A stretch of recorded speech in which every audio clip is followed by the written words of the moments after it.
Жалал-Абадта мамлекеттик жана муниципалдык кызматкерлерге карата 535 иш козголду. Алар бирдиктүү салык декларациясын мөөнөтүндө толтурбаганы же толук маалыматтарды бербегени текшерүү учурунда аныкталган. Бул тууралуу башкы прокуратурадан билдиришти. Укук бузуучулардын арасында бир аким, биринчи вице-мэр жана жергиликтүү соттордун аппаратынын 3 кызматкери, бир мамлекеттик нотариус дагы бар.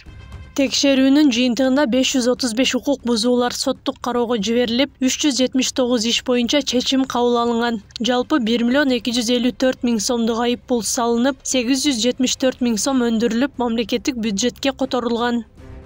Салык кодексине ылайык мамлекеттик жана муниципалдык кызматкерлер жыл башынан тарта 1 апрелге чейин бирдиктүү салык декларациясын берүүгө милдеттүү. Салык кызматы декларацияны убагында тапшырбаган же жарым-жартылай тапшыргандарды тактап, прокуратура органдарына өткөрүп беришет. Биз ошол салык декларацияны мөөнөтүндө бербеген 71 кызматкерди салык органдарына өткөрүп бергенбиз.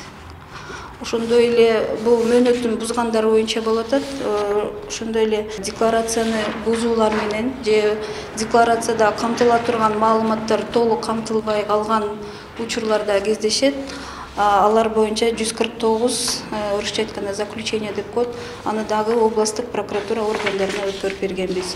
Бирдиктүү салык декларациясына мамлекеттик жана муниципалдык кызматкерлердин киреше чыгашасы, анын атына катталган кыймылдуу жана кыймылсыз мүлкү тууралуу маалымат жазылат. Ошондой эле кызматкерге тиешелүү баалуу кагаздар, коммерциялык мүлкү же жер үлүшү тууралуу маалымат камтылышы керек. Декларацияны ар бир кызматкер өз алдынча толтурууга тийиш. Мамлекеттик муниципалдык кызматкерлер только электрондук түрдө гана декларация берет.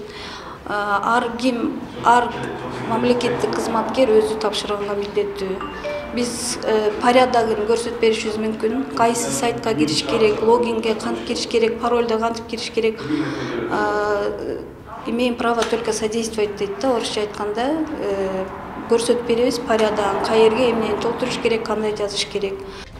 Экономика боюнча эксперттер бирдиктүү салык декларациясын толтуруудан качпоого чакырат. Салыкты төлөө жана декларация толтуруу менен ар бир жаран мамлекеттик бюджеттин айкын болуусуна жол ачарын билдирет.